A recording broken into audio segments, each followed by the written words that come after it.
All right. Good evening, everybody. Good evening, everybody. This is Zoe Sarbo. Um, welcoming you to yet another program of Across the Diaspora. And today, joining me will be hi, Elise. Okay, I see you on IG. Today, joining me is a dear friend of mine who will be sharing some really informative and engaging nuggets about a wide variety, a wide range of topics. Um, I'm quite sure she's wondering why am I talking about all these things, but she has her specific niche which she was going to talk about, and then we're going to expand a little bit more, seeing that you'll find her as being very much of a historian and a lover of culture, and similar to myself, and so I asked her to talk about a few different other topics with me that I think that everyone is going to be going to find him interesting. All right. So before I get started and I bring her in, I am live on IG on Instagram. This is my first time being live on Instagram. So hi Instagrammers, my Instagram family. I am currently live on Facebook. So if you see me looking that way, that's because I'm on Facebook. And I'm here located in a podcast studio located in Phoenix, Arizona, called AfriSoul Marketplace. And we meet here, or I do this podcast every Tuesday, ideally at 6 p.m. Mountain Standard Time, which at this time is 8 p.m. Eastern Standard Time. So I'm going to move forward with um, inviting and joining, adding Lunis to the conversation. Let's see. There you go. Hi. Greetings. Hey, sis. Greetings. Greetings. All right. So I see we're on an IG. I was told that there might be some feedback trying to be on an Instagram and the YouTube, Facebook thing at the same time. So let's see That's how this true. works. The best thing Um, is to mute one. So whatever platform we're using, we'll obviously use this, but muting either or would work. okay. Mhm. So but would if I mute I hmm. Okay, if anybody is All the way low. pardon? Put the volume all the way low and Okay. accept my request to join that Instagram live. Yes. We should be able to have a conversation in our Okay, go live with her. Oh, there we go. Okay. yeah. All right. So I've accepted it. Okay. Waiting to and I'm gonna turn my Ah, there it is. yes. So that's the feedback. So Probably best we don't. Let yeah, them catch this on the YouTube. on YouTube. True. So I'll just keep mine on live. Yes, we got the feedback there. All right. Okay, so welcome. You have no idea how I'm excited to have you on with me today. I guess we can start a little bit with you talking a little bit about yourself, introducing yourself to the audience. Um, and then we're going to jump right in. Just a little bit of an overview. We there are a few holidays that we just passed, right? So of course we had the Christmas season, but I reached out to Wilnice because she's of Haitian American descent background, and the Haitian Independence Day was January 1st, and I have a deep love for Haiti, and I was like, you know what, I want to have a conversation with her around Haiti, and what the work that she does. I think we lost you, and then I we kind of switched the days and decided, you know what, let's commingle it with Haiti and um Dr. Martin Luther King. So there you go. We lost you for a second. So hi Instagram family. I'm if you don't see me looking directly at you, I'm actually live also on YouTube and Facebook. So don't mind me. Thank you for joining. So you want to go ahead and introduce yourself? Well, greetings, Sabaro family. And again, thank you so much, Zoe, for inviting me into your space. Yes, The you're welcome. first, my name is Wilmise Francois. I am a first generation Haitian American or Haitian American, residing now in Florida, but has been a nomad throughout the continental United States. I am a herbalist, holistic herbalist, I like to pronounce, as well as a personal chef and nurse. So a lot of my work centers around plant medicine, as well as refamiliarizing and re-establishing our relationships back to the earth and plants, as well as our cultural ancestral history to plant spirit medicine, specifically of the diaspora of Haiti, as well as the continent of Africa. Yes, that's a lot. Yeah, That's a lot. it's a mouthful. It truly was. That's a lot. That's a lot. I'm trying to see how I because I have a few people on Instagram how I'm gonna pin it. Next time I'm gonna figure that out. I think I'm gonna cancel. So everybody, if you can jump on to the YouTube channel, The Sarable Lifestyle, and SARAVO Lifestyle, and you can find us there. And I think I'll take it off of the IG for now. Um, because yeah, next time. All right. So um that's a little bit about your background. Yeah, I think how did we meet? Because you're not based in Arizona, no, right? You're in no. Ohio, Yeah. but somehow Well, our paths crossed. instantly, sisterhood. Yeah. Yes, yes, So yes, it yes. was just a random debriefing, de-stressing trip. I just decided I wanted to go to Arizona just to take some moments during my writing process to kind of see other parts of the world, to get informed and inspired. And I just so happened to stroll into the Afro Soul Market out in Phoenix. And Yeah. there, behold, is the Queen Zoe, and I just fell in love with her, and we Mm. instantly hit it off. And just not only, I think, one, energetically, there was a resonance that we both understood with each other, but a lot of the visioning and mission statement of what she spoke about resounded so deeply with me. And so I knew this is obviously another soldier in the army. So we had to connect, Yes, and yes, yes. we've hit it off ever since. Yes, yes, yes. I really it was definitely a fun couple days, Yeah. getting to know each other, Mm-hmm. and realize how much we had in common, right? Mm-hmm. In similarity in interests, and passion. So I don't think it was by chance. I think it was definitely meant to be. And as it evolves and the relationship evolves, we'll see Yeah, what how it develops, right? How it truly. develops. So I'm gonna jump right in, because I'm in a journey right now of eating healthier, Mm-hmm. right? I'm in a journey of digging deeper and understanding my body and connecting, health and growth and diet. And I must say that running into you and getting to know you and see how this is your lifestyle, was really an example for me to see, well, how this is possible, right? And how it can be very, very realistic, and not so much just a trending thing or a trendy thing that, um, you know, can be a fad for too many people. So Yeah. I must, I must, acknowledge that. Hmm. Good Yeah, thing. yeah, yeah, yeah.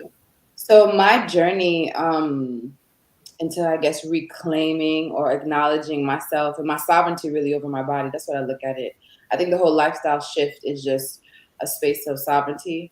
And it started in my studies as a nurse and learning about the human body and just realizing the mechanisms of how we stay healthy. And then also a deep dive and a reclamation of like ancestral history. Like at the same time I was learning about the physical body, I was also had this like deep interest to want to learn more about IT and Haiti and its traditional practices and some of the things that make us who we are culturally. Hmm. And I just saw so much connection there. And you know how the Most High does it. Like once you dive deep into just uncovering the self, so much more of that will kind of expand throughout your journey. And Yeah. so for me, it's Yep. been a real deep dive into healing generational trauma, right? As well as reclaiming our most sovereign, innate right in this human existence, and that's just being. And Yeah. yeah, just being and being at the highest capacity. I think Mhm. that's what that is, and I pray that my work continues to be a reflection of that. That it is the state of being in the highest reflection of what we get to see in nature on a day-to-day basis. Mhm. So, yeah, like you said, it's not a fad or a trend. It truly is a transformational lifestyle that happens where not Yeah. only are you making decisions on what you're putting into the body system, but your thought patterns change, right? Yeah. Your interactions and interpersonal relationships change. How you see yourself, how you view the self changes. And that might, for some people, awaken the warrior and rebel within them, and they want to dive deep dive into those studies and knowing who we are as a people, and stand firm in that acknowledgement. Yeah. The transformation process, I can definitely agree to, right? I can feel it and that happening with me. And being the community centered person I am, right? I'm like, okay, how can this be used for the larger, community, right? How can this really impact, or what kind of change can happen if, the community adopts, this particular lifestyle, what the possibilities can be. I applaud you, Zoe, for being the leader in that, right? Like whomever stands as the pillar to help shift the narrative on how we see ourselves, not only in conversation and how we dress, but also how we're eating, right? How we're interacting with our basic needs. I applaud you for even taking heed to that. So Yeah. congratulations. I appreciate that. I appreciate that. Yeah. So, quick question. Okay, what is the right way to pronounce Haiti? So, in the dialect of Creole or French Creole, what we speak on the island, you would pronounce Haiti as Haiti, Haiti. Okay. Haiti, and the I actual spelling of that is Ayti. So you'll sometimes see that variation show up. uh-huh. And in the English dialect, of course, we say Haiti because Yeah. that's how it's spelled in English, Okay. Haiti. But Okay. historically, it's been recognized as both Aiti, Ayti, or Hayti. Both Um. are seen as correct. Okay. Okay. Okay. Because when in my conversations with you, you pronounce this as Haiti, and I go, okay, Mhm. wait, how am I saying it wrong? Is Yeah, there something that needs to be adjusted here? But yeah, it's the way it's pronounced in the Creole in Creole. correct. Yeah, I like Okay. to do a good job at like keeping that alive in our Yes. culture, Yes. just so Yes. we could like dissolve that French stain that we still kind of have on us Yes. and Yes. Yes. reclaim that Yes. African essence. So one of the things that kept Haiti's sovereignty was the naming of the country. Dessalines, after we won that revolution in Yes. 1804, one of the first things Dessalines did to reclaim and not only honor the indigenous people of that land, but honor the sovereignty and the sacrifice that African people did on that island. He kept the name, right? The same name that the Arawak and Tainos recognize the land space as Haiti, he kept it. Mhm. So I try to do that every time I'm acknowledging the space. Ah, okay, okay, okay. No, I'm conflicted.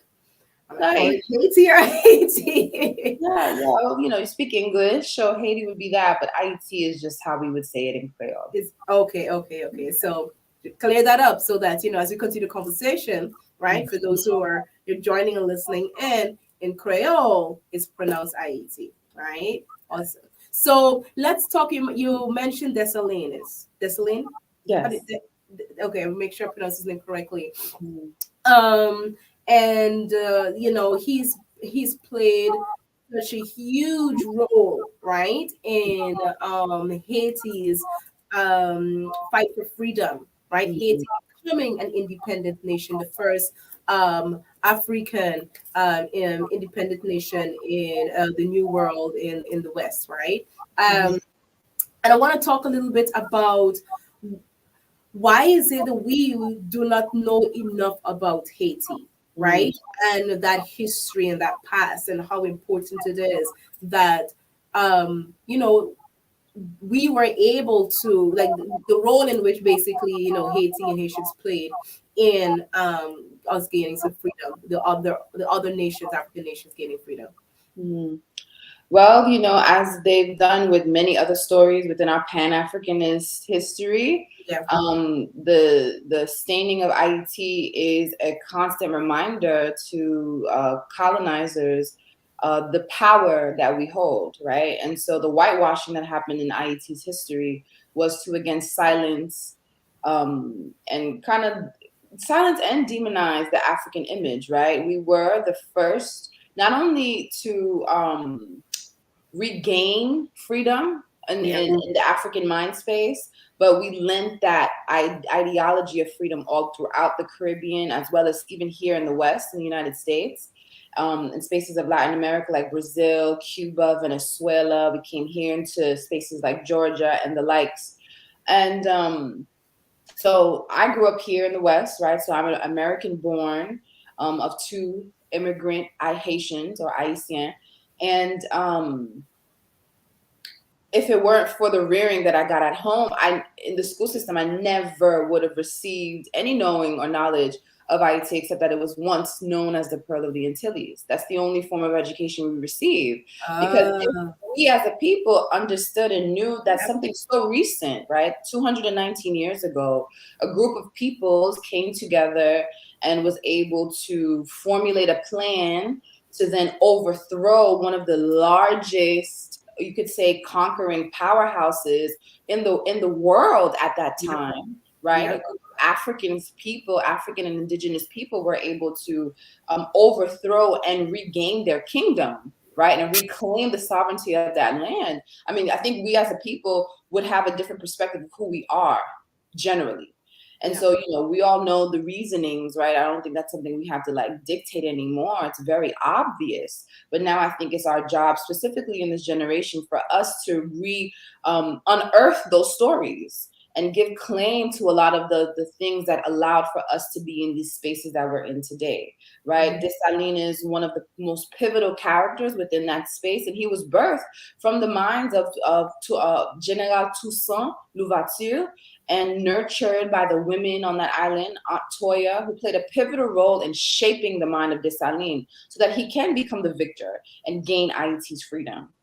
So there are many other peoples that we mention and we need to name and learn about within these next couple of years. And as our children are learning and remembering who we are as African people, because I think what that does is the separateness that we sometimes see within the diaspora. We forget that these are African warriors who did the work to help reclaim freedom, right? yeah, And that's African warriors all throughout the diaspora, mhm, right? mhm, You'd have Jamaican-born folks who came over to Haiti and started uprisings. It's known that Toussaint was born in Grenada, right? So there are many, many stories that kind of help to weave together just this one visioning of freedom that we all had for ourselves. And I think Haiti's victor is just that reminder for a Western world that they don't want for us to remember. yeah, yeah. I you said it,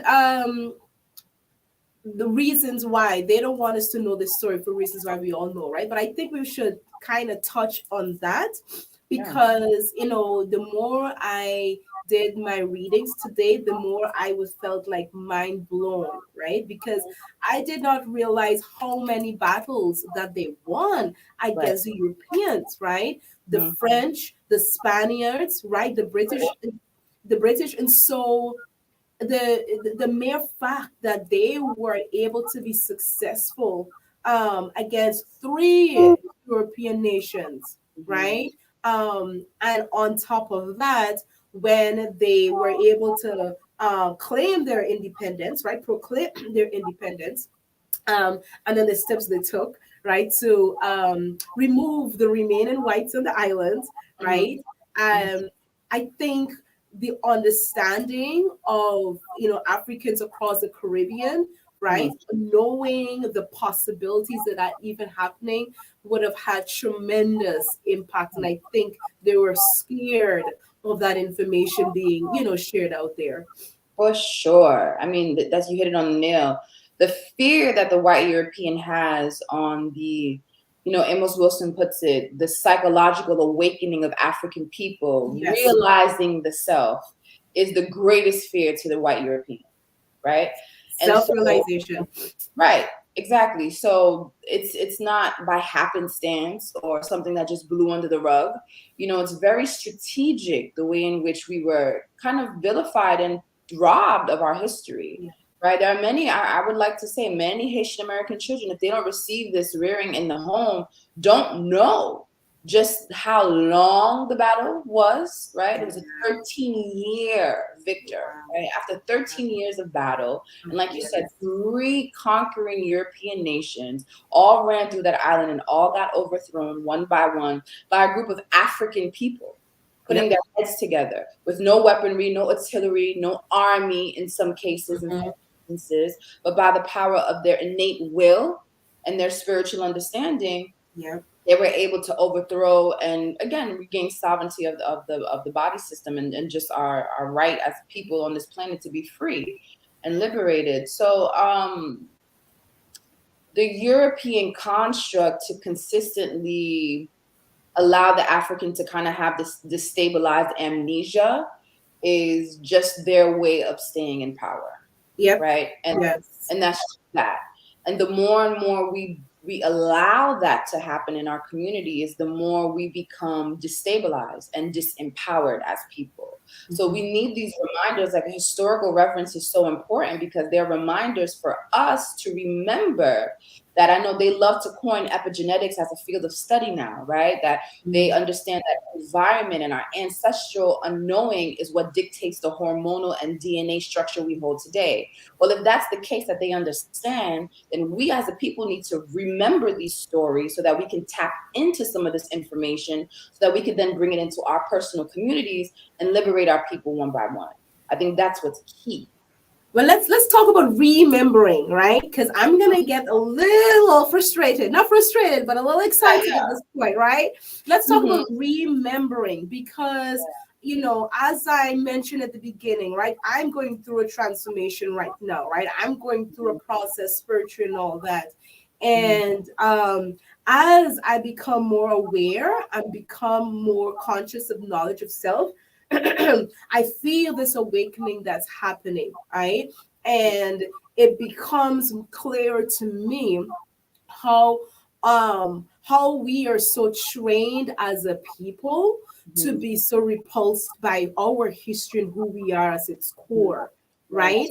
And what I've learned, right, in preparing for tonight's show, that it became a policy. It became a policy by the European nations, right, to never allow other African nations to really understand and have appreciation for Haitians and the fought and the battle that they fought, right, and the successes of being, an own their own independent nation. It became a policy, and we see that it actually reflected in how we perceive Haiti, right? How we perceive our culture, how we perceive our own spirituality, Mhm. in several different ways. And I want you to really speak on that as someone who's from that background, um, growing up in our United States.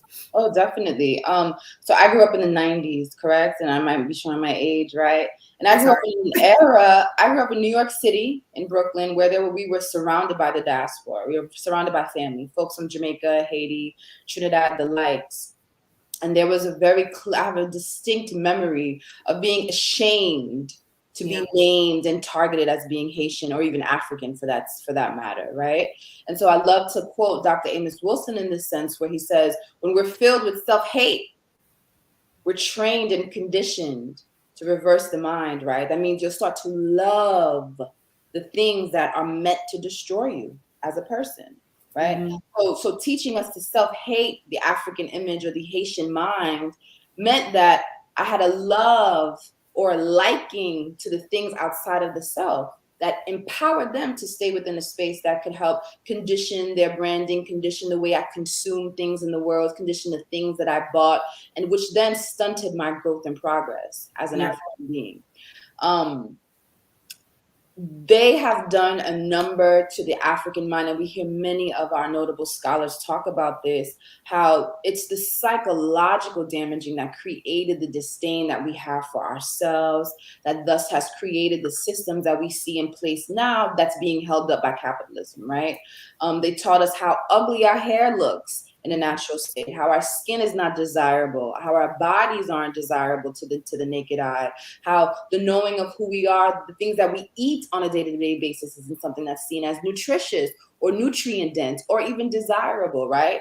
And now that we're in a time and space where we have one, access to information, Yeah. access to each other who are also teaching and doing the work to reclaim a lot of this knowledge and do the remembering that's necessary for us to not only remember the deep love of self, but take pride in who we are as a people, because we forget that we are the mothers and fathers of this civilization. Thus, we are the mothers and fathers of science, art, food, preparations, All of historical it. evidence, theology, all of the things. So none of this is something that's not new under the sun, correct? Mhm. We, as in this time and space that we're in, where we're doing the work to help recondition the mind to its Yeah. African presence, right? Recondition its mind to what's the cleanest aspect for us to regain power, um, is helping us to this trend that we see now. People are jumping to become vegans. We have a world of herbalists coming in,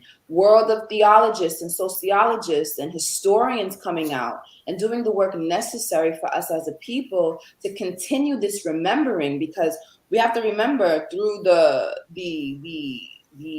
conditioning happened for 400, I would like to say 600 plus years, Yes. Easy. right? And even Easy. longer. These are just the Easy. accounts that we have for ourselves today. So this conditioning has been generations upon generations that we're now starting to tap into. And so Yeah. again, to quote a lot of their wanting to know understanding of epigenetics, that is coils and coils and coils on the DNA strand that we're learning how to remap, restructure, reconfigure within the brain pathway, right? And so the work is weighty and it's mighty, but we're equipped to do it. And I think that's the reason why we see such a rise within this time for so many of us. And I think it's a beautiful thing, right? I think it's seeing the changes and the awakening that's happening. It's beautiful and powerful. But let's talk about what it is that we're digging out of, though, right? What you talked about, generational trauma, and that is real. Mm-hmm. That is real. And so, as we are unlearning and relearning, right, what it is that we are trying to peel away from, right? So, we talked about lack of knowledge, we talk about not understanding who we are. Let's talk about the economics, right? Let's talk Mm-hmm. about how it is that here in the United States, right, and in Haiti, economics has been used, right, to control us and keep us in a state and a condition in which we are not empowered. Mm-hmm. So we just came off the heels of celebrating one of the most notable leaders within our movement, Honorable Dr. Martin Luther King Jr. And I think a lot of what happens within his storytelling in our whole history is that we forget that a lot of his messaging came from the reemergence of Black economic literacy, Hmm. right?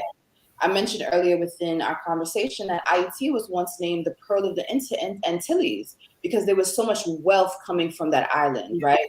They were yeah, able to rear some of the strongest, to cultivate the sugar, the indigo, and cotton off that island and create an abundance of wealth.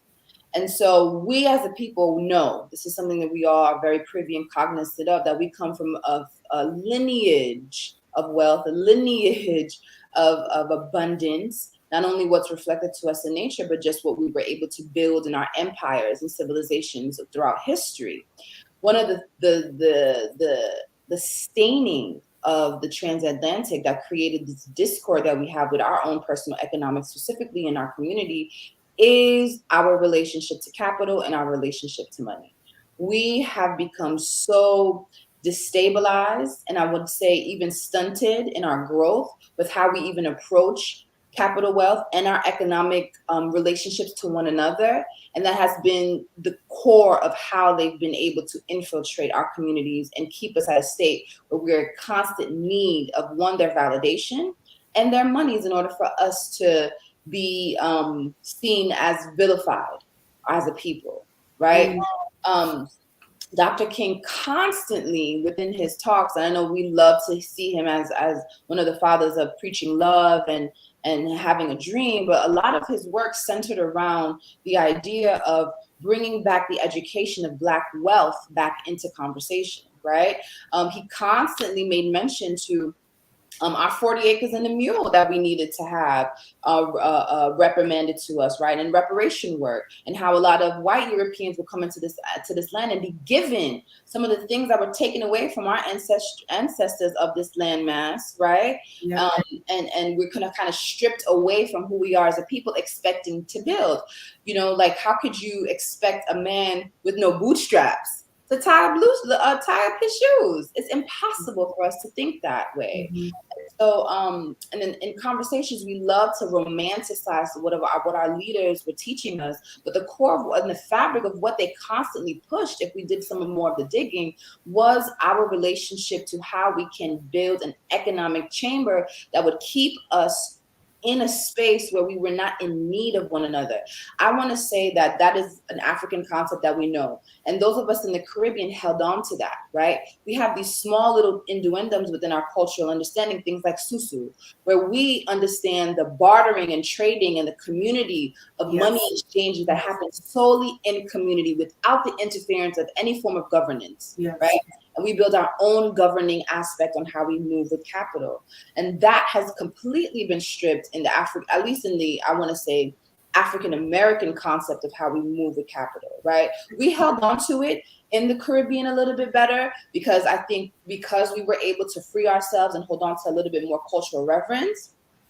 But the psychological warfare that I feel we have still been conditioned with here in the West has stained us to that aspect. And so it is with the thanks of immigrations, right? Like a lot of our families coming in here into this landmass here in the United States that kind of sprinkled in some of that cultural knowing on how to build those communities of wealth, how to build those sustainable structures of economic growth within our communities that kind of shone a light to say, well, this is what we've always done as a people. So now how can we do this on a larger scale to create the wealth that's needed to sustain our communities? And I think there's some elements of that has continued because the support black owned businesses, right? I'm really excited to see, within the last couple of years, this emergence of really being conscious and aware of supporting black businesses and black entrepreneurs. And for someone like myself who, I have my own business and I'm based within AfriSoul. There are people who come in just because of who we are and wanting to be intentional of that. Um, so I see that there's still that element of of interest of making sure that the black dollars are circulating, but I feel that we need to do more, right? More needs to be done really in that area because it's difficult for us to be successful in our empowerment, right? If we do not have the capital or the finances to be able to do so, unless we go back to the bartering system where we exchange, based on the skill sets that we have. But since we're not in that kind of system, it really is important to be able to raise that capital. Are you getting a feedback at all? No, not at all. And I'd also like to add the education on financial literacy is probably what's most important within our community Yeah. above all. It's just like I think as a people, we don't have a relationship where we know money. We Yeah. understand how to circulate it and use it within a space that is sustainable for us on a collective basis. So reimagining what that looks like for our black dollar. Because I think the way we've been circulating with the dollar has been obviously unstable for us and not something that's conducive to creating any form of wealth in our communities. So re-education is it's I think key, vitally important. But is it that we're trying to become wealthy the way, the white structure builds wealth? Is there, I'm wondering if there's a more creative or different way in which we can be create wealth and have capital, right, in a way that is unique to who we are as a people, um, as opposed to using the same system and structures that's already, been created, not for us, but we're trying to fit into. I think that's a beautiful question to pose. And I think one of the ways that we could maybe, that's where our relationship to our brothers and sisters on the continent might be beneficial to us. And learning how maybe that's maybe some of the ancient ways and systems that were used to uphold kingdomships, right, and Yeah, empires, and learning from those aspects to then see, well, where were the holes that created this space for the European construct to come in and kind of infiltrate? Like what happened there? I think that's probably where that digging can happen to then we again, like you said, we build a creative way of how we now move with it. Because I mean, mhm, things have changed, right? Like the digital marketplace and landscape is something that now has become a space where so many people are able to change their lives. And so yeah, even that form of education that also has to change with us. But I think that would happen over time, right? yeah, That yeah. will happen over time. Yeah, that makes sense. That information knowledge. But you mentioning going back to the continent, I must make this point though. Please. Having visited Ghana a few years ago, right, and observing how Ghanaians. Uh, kind of come up with they have a negotiation that happens, right? So someone may suggest a price and then someone may respond with, well, how about this one? So there's this, like, negotiation back and forth going on. Mhm. And it makes me think of the complaints that we have here, right? When we complain and say, for those who have their own businesses, they would say, oh, when they go to Walmart, they have to pay the price that Walmart gives them. Right. When they come to us, it's well, can I get a deal, right? And Right. it's yeah, I think about how, well, maybe it's something that is unique to us. Like we always trying to haggle for Right. a better price and a better discount, but it's frustrated to us because we're raised in a society where there is a particular system and way of doing business, and we're not aware that we come from a background and a history and a culture where it is kind of normal to go back and forth to come up with a nice middle ground that works best for everyone. Yeah, So that's I an think you guys have that practice in Haiti too. oh, most definitely. Okay. Oh yeah, Yeah, I think that's across the diaspora. They're I across think the so. Caribbean. Yes, Yeah, we yes. all haggle, we all barter, we all negotiate. I think that's just like deeply entrenched in who we are. And like you said, like we've just been conditioned to accept Hmm. whatever has been laid out to us. And we're I think as a stubborn people know that there's always a way to get a little a deal out of this. Yeah, exactly. Like, yeah, yeah, Think that just comes from the structure of bartership, right? And yeah. that's true community in truth, It right? is. Yeah, Knowing when to raise and when to lower something based on the need of the individual, right? That's sovereignty. And I think that is not a structure here in the West that we have to, that's obviously been the thing because they run rampant on just a structure that has been conducive to them. yes. Yeah, totally. That's a great But observation. living here though, right, is that weird balance, because that comes in the double consciousness, that dichotomy of being African but then living in a space that's not created for you, right? So you knowing that we come from a world where it's okay to negotiate and haggle and come up with a good price for everyone, but then you're in a space where the system is completely different. So Mhm. in creating this ideal space and world, right, what is that middle ground? Then, and there lies the frustration that we have with each other, Right. not having that patience and understanding. That's key. Yeah, That again just goes to show you just that psychological warfare that we constantly have to like war with. constantly Well, battling. it's a constant war, right? Yes, It's a yes, constant back and forth because there is this ancestral tug to knowing that this is what's normalcy for me to do and how for I'm to operate. yep, But because I have this amnesia to who I am as a person, this amnesia of knowledge of self, then I condition myself to accept what is told to me as being norm. So now Yeah. we're in a time and space where we have those observations, right? We have the luxury to be able to see the difference and recognize what seems a pattern of normalcy for us, and what we should align ourselves to. Yeah. Yeah. And I'm gonna bring up one other thing, right? Yes. Me. Talking about um culture and fashion, right? And just that sense of pride of showcasing externally wealth and our beauty, right? Because you know how we have our pride when it comes to our hair and our adornment and how we dress. And being in the space of fashion that I am, and in the world of business, I hear a lot of people say, why do we have to always show off? Like, those who do have the money, right? They spend all their money on the bling, bling, bling, and they'll be extra with the clothes and all that extravagance. And then, they talk about how well, Zuckerberg can go into his business and just wear a sweater and, these, those of that other culture, they dress anyhow, much more relaxed. Mm-hmm. Um, and I've come to realize that in studying the continent so far, our what we find as important is different, right? So we showcase our wealth by how we dress, right? Mm-hmm. We showcase our success by Mm-hmm. what we wear and how we, put our hair together. While the more Western way of doing stuff is in robbing land, right? Building these Right. large buildings, Right. right? Right. Um, Hoarding stuff out Right. materialistic stuff, and so there's that now that double consciousness, that fight, Mm. who we are and what should we really. Yeah, I agree.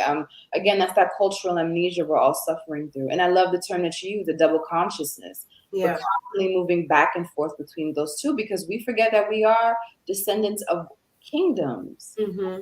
empires, right? That held on to, again, the fashion of wealth on the dress of the body. That was a lot of that understanding, though, was also how we were able to mark tribalhood, right? Yeah. And our positions within community. And again, like you said, in the West, because the culture is just really stained with nothing, right? It's just robbed of everything that it ever was. Um, they could get away with throwing on a t-shirt and still becoming a billionaire in this world, right? Yeah. But we understand that's not really the marker. I mean, we even see that connection back in nature, right? There's a flower, a particular flower would bloom at a specific time to show its presence within a land space, right? And its position in a field of other flowers, right? To kind of not only take ownership of who it is, but who the Most High anointed it to be. And we Yeah. understood that because that is what's reflected back to us in nature. If that was Yeah. the case, flowers wouldn't bloom. We wouldn't see them adorned with the petals and the stamens, or they have the various colors. And I think a lot of the African tradition was mirroring that back to us. And we would have the sleeves mirroring the flowers, like your sleeves are kind of pushing out this dandelion vibe to me right now. Right? The color of the dandelion blossom. A Yeah. lot of our ancestors use that to communicate not only what we saw reflected in nature, but also our spiritual understanding, our practice, and our rank within the community. So again, Mm. yeah, that's us in the West. We obviously never lost that, right? That's why when we receive a certain amount of wealth, we go and get the chains and the Yes. bags Yes. and the gold and the Yeah. things. Because again, it's that ancestral awakening that happens that you want to feed because Yep. it's screaming at you to be fed. So Exactly. Exactly. I don't think it's something that's a disdain to who we are as a people. If anything, it's a celebratory aspect of who we It are as is. people. It It truly is. is. And It the is. greatest honor to our ancestors. Exactly. Exactly. I'm sorry. Look, if I become a millionaire, I am not walking around with a sweater. Of No. course. Mm. But look at your garb now. We wouldn't even know she's the queen standing before us. And Not enough. I Mm-mm. don't think we Yeah. should. I truly believe that it is our greatest honor to exemplify what we were as a people. And I Yeah. love your brand for that particular reason. Just your work in helping to re-Africanize the mind through vision, right? Yes. Our visual understanding of the self is the first marker to learning, right? Yep. Right. Yep. So through the way we dress, if we're seeing that every single day, especially our children, if they see And that it's necessary. It's every single day, necessary. imagine our world 15, 20 years down the line, right? Yeah. I think the work that you're doing and helping to reactualize that for us as a people is so Yeah. important, It right? is. And it is part of what we need. It is. It is. Yeah, yeah. Part of that reaffirming of who we are as a people, right? Visually, because we live in a world that tells us the opposite of who we should be and should not be. So it's absolutely important. So let's touch a little bit about the diet, right? So, we talked about there being an increase in people, right, being conscious about the way they eat and the food that they eat. And how do you see that really making an impact on our community as a whole? Because it's very much an individual process, right? It's very much a individual spiritually guided process. And I ask that question because I'm thinking about going back to MLK and Dessalines and these leaders who did work, right, to free our communities from the conditions that we're in. And so for me, looking forward, what would you say would be the elements of further taking us into out of the conditions that we're in and elevating us?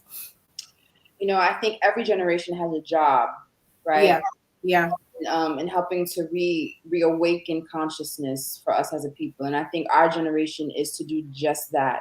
Like we have all of the knowing that we need in order to know who we are as a people, but our relationship to the land and how we ingest and take in information is also a part of that reawakening process. And I think our generation is doing a fabulous job at actualizing the mind, but also reawakening the body to its optimal self. And how do we do that? Through our diet, through the foods that we're eating. A lot of us know this, right? There's an understanding that the information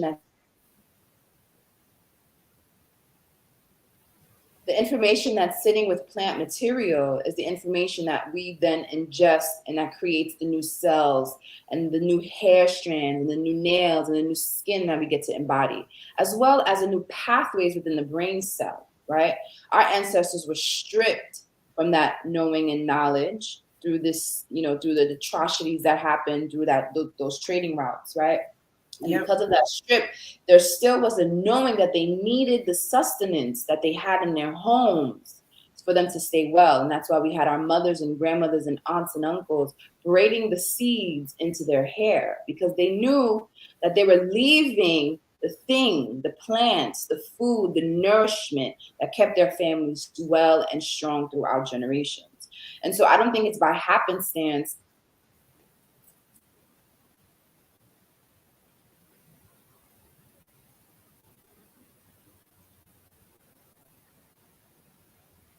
I think you froze for a second.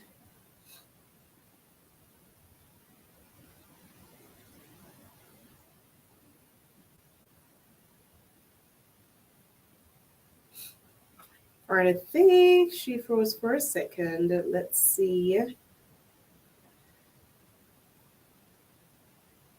Uh, 1 second.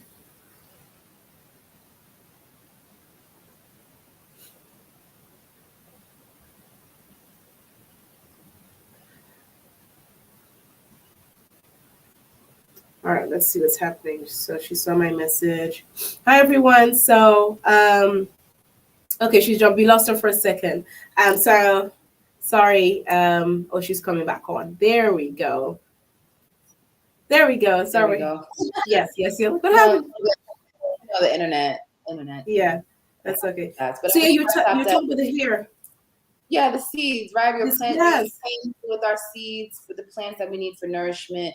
And I think, though I love the work, obviously I'm beyond in a space of gratitude for just the work and reverence that I have for our scholars and the work that they did to establish the mind space that I have now.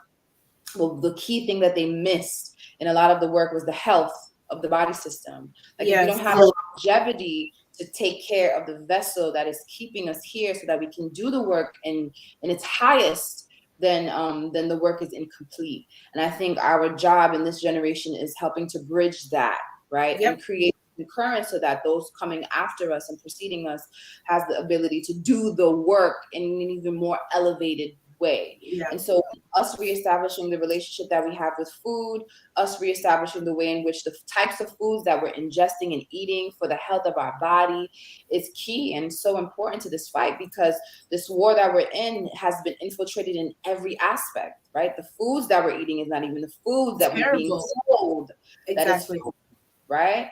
And so now that we're reclaiming the relationship we have to the land and building and growing our farms and rebuilding the relationship that we have with our farmers, rebuilding the relationship that we have with the earth and growing our plants and seeds, and building the relationship that we have with the plants or foods and the seeds that were planted on this planet for our soul nourishment, will allow for the work to be a bit more balanced than we've seen in the past. And I Mhm. think that's the strategic aspect we need to take, and we are taking. That's why we have a rise in our community of plant-based people, right? So many people are making that transition to include more green foods into their diet, right?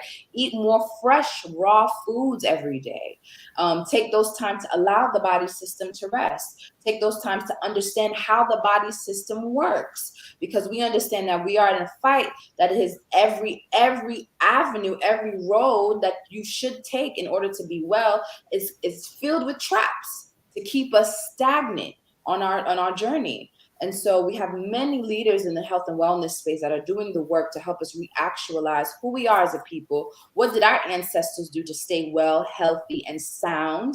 And what can we do with the new information that we have presented with us, and at least with the resources that we have? How can we then alchemize this to its highest intent so that we could then stay well and healthy for this fight?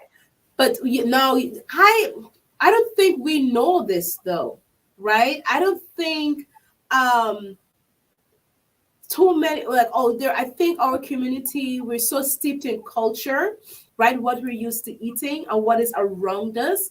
I do not think we truly understand the impact that what we eat has on our body, right? And how it affects our ability to be at our highest self, right? I think we only become aware once those of us make that intentional decision to try to make a shift in our diet, and then we start feeling differently, and then we come to that realization, right? But I think when the vegan vegetarian trend started happening, there was this, oh, you're acting white, so you want to eat like those white people, or, Mhm. I don't want to be eating bird food. We Yeah. yeah, I hear that a lot, right? And so I think people are making that change because they know it's healthier without really understanding the spiritual connection Mhm. that it has in elevating us and our bodies. Okay, I would have to disagree a bit. I Okay. think I believe, and this is just my own personal belief, I believe we do have an awareness to how deep our relationship is to the things that we're ingesting. And I think there are many peoples in the health and wellness space, but specifically African people, who is doing the work to educate on a level that's important for us. And like from the time that I made the decision to go plant-based to this 13-year journey now, the information that's here at our fingertips, and not only just the information that's at our fingertips, but the amount of people doing the work to help us remember why we eat the way we do, why we make these specific decisions, on how we make these decisions, has colossal. Like we're at the precipice of this huge mountaintop, right? That we're finally climbing, and there's been a lot of re-education on how we as African people have always had this relationship to food, right? Because we always had access. I think the happening that happened here in the West is that because we didn't have access to the fresh fruits and vegetables and the plants and the herbs, we felt as if that wasn't a part of our story. right? But now with the age of the internet, where we're seeing that we go to spaces like Ghana, we go to spaces like Haiti, we go to spaces like Jamaica, and there is an abundance of fresh foods at our disposal, right? Mhm. That we've always had a very significant relationship with, that we've just unfortunately been stripped away from and reconditioned to feel that that is not the food to eat, right? Yeah. The packaged meals are the things that show Yeah. opulence and wealth. So right Yeah. now we're re-edifying how that looks like for us in our community. And so, because through that re-edification process, we're starting to take heed and reverence and honor to our farmers and the natural foods and the foods that might look a little bit bummy and ugly and not shaped in the way that seems perfection. Because that was a part of the conditioning, right? They told us that the perfect apple is the apple to eat, or the apple that stays on your countertop for 2 weeks unscathed with no I mold know. is the perfect form of an apple. But we're now Yeah. learning that we've always had this really unique, kind of profound relationship to the earth and to the food that was here, and that we've centered spiritual practices around that same concept of feeding foods and some of our ancestors the highest forms of those foods to keep them well and sustainable. And so now it's just taking that information and bridging it, so that we see that not only in the diaspora, where that staining has also occurred, right? That re-imaging and that conditioning has also occurred. So really, a lot of this loud talking that's helping to re-identify the African mind to eating foods of the land is coming from the African Americans of the West, right? Hmm. We're establishing this aspect to say, no, what you have home is perfect. What we have here is staining who we are as a people and allowing us to forget who we are. So that re-edification is happening, and I think it's such a beautiful time for us, because we're really at this privileged space of having the knowledge of self and then Yeah. applying it, right? So we're in Yeah. the stages of application, and I'm Yep. really excited to see how that moves forward. You think we're at a place of application? Truly do, truly, Okay. truly. Okay. All We're, right. it's baby steps. We're It's crawling baby out of steps. the air. We're crawling. Mhm. We're not just walking or even running. Yeah. We're literally infancy in the Yeah. moment, but we're there. And I think that's the beautiful aspect of it. So we talked about, each generation having a role to play, right? Um, and I'm thinking about the different time period, starting with the Haitian Revolution, and the fight for freedom, right, across the Caribbean islands. And Mhm. then I'm thinking about the Martin Luther King civil rights era. Did you freeze again? No.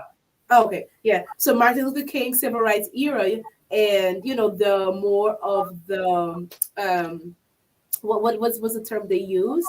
The non-violent way, right, of dealing with the subjugation. And then now we're thinking about the time period we're in, right? And we can't really um and thinking about each generation having their own goal, their own role to play, what would you say at this time right now um, is our response, or should our response be to our conditions? Because Mm. because marching, like we've realized that marching and singing "We Shall Overcome" is not going to work during this time, right? um Right. we're not in the space to be picking up arms right now. Right? And so Uh, would it be more of a internal, right, growth? I What believe, do you oh yeah, I'm in agreement with the internal work. I believe we are the builders of what's that new next to world. come? What's Yes. next to come? Through What's that next to building, come? it's an internal build, right? Because we all know, before we are able to conceptualize a plan, the thought has to first be in unison. And I think what we're doing as a people is trying to envision what that thought is and what that world is, Yeah. right? And being the builders of that, we are doing the work to recondition our mind so that our plans could all be in unison, right? And so that we all have that one vision that leads Yeah. us right back into our sovereign space. I think Yeah. that's what we as a generation are doing. And it's Mm. happening in pockets, correct? Like we have many Yeah. communities of people that are doing the work. And there will come a time where we'll all kind of come together and do this reparation of connection, right? Where we'll all come and connect and do that type of thing. But we are, I believe, our minds are changing, right? And to Is that be happening in Haiti? It, because our minds are changing, and it is right. okay.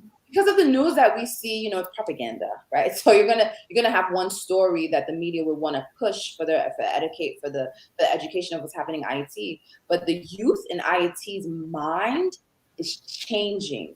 There is a deep knowing of who they are. The standing has happened, right? But they're in the process of rebuilding and acknowledging who they are. That's why there's been such of uproar to or really this just rejection of foreign aid, right? Everyone in Ah, our generation, like our parents and the parents before, were more accepting of foreign aid coming into the space and doing what needs to be done because for them they felt that that was a form of relief.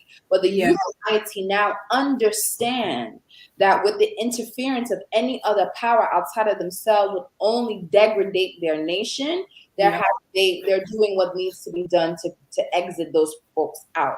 So the youth is Hmm. knowing, right? There's a deep knowing that's happening on the island. But with that, there's always going to be opposition that tries to paint Yeah, light and a different yeah, yeah, story for them. But no, I think they're building and they're knowing, and so their minds are changing. And so with that, we're going to see so many beautiful things happening for IUT, but at the core of it, it's so rotten, right? And so spoiled. It's going to be some work, but it's happening. yeah.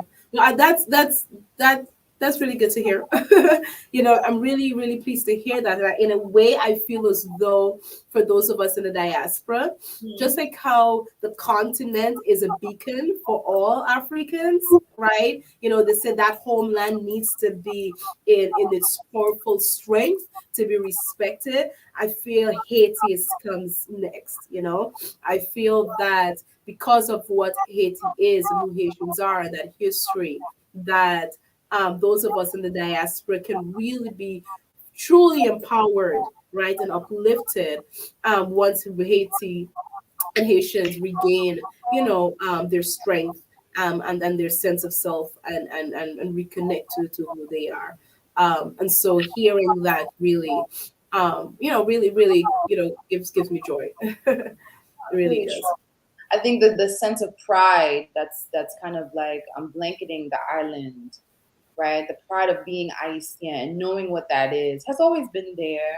But again, the youth is doing a really beautiful job at taking action to that pride, right? Okay. And doing the work to reestablish and rebuild the infrastructure of the space. But with that, the opposition is so intense. It is. It It feels as if the work is being undone, but not. The work will always be there. If we even take reverence to what our ancestors had to go through in those 13 years, if we imagine the plight that they had to go through, I think if it's for I'm to say we're at 1791 at this point, right? We're right at the start of it.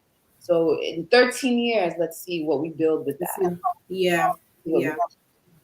How that develops. All right, well, I'm gonna start wrapping it up. I really enjoy the conversation.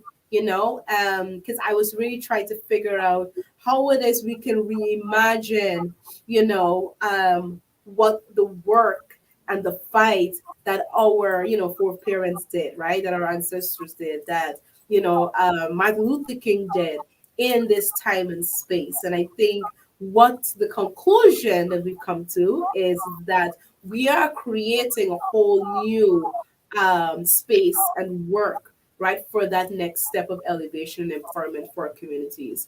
And it's not, a reimagining of what they did, right? It's not a repeat of what they did, right. but that next step that's elevated on a whole new, unique way. So um, I think we can leave here feeling, let's say, proud. We can leave here feeling hopeful, and understanding that there's work to be done, and we should be doing individually for ourselves, which will further impact our larger community.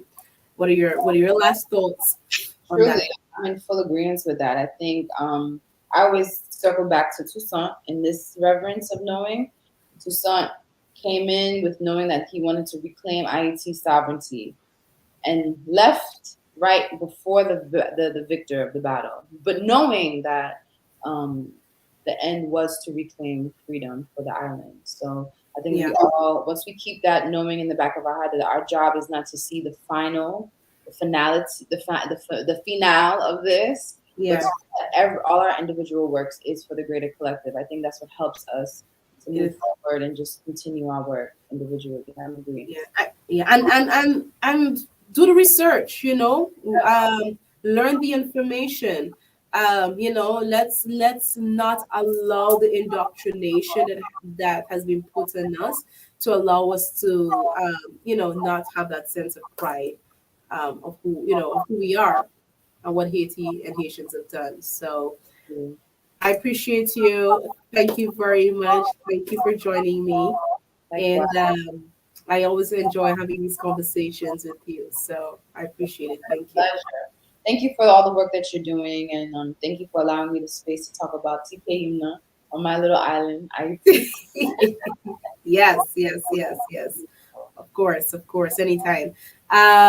So that's all, folks. Thank you very much for joining. Join me again next week, Tuesday, around the same time, and we'll be continuing these engaging conversations. So hopefully you're able to take away some information and interesting nuggets from our conversation. And you can reach her. What's your IG? Oh, at Wilnice. You can reach me at Wilnice. At Wilnice, yes. She Mhm. has beautiful videos, beautiful pictures of food. Yes, of food. Yeah. Nice, Yeah. healthy food. So go check her out on Instagram and go ahead and follow her and yes, see all the beautiful things she's doing in her space. All right, enjoy, and I will close this out now. Bye.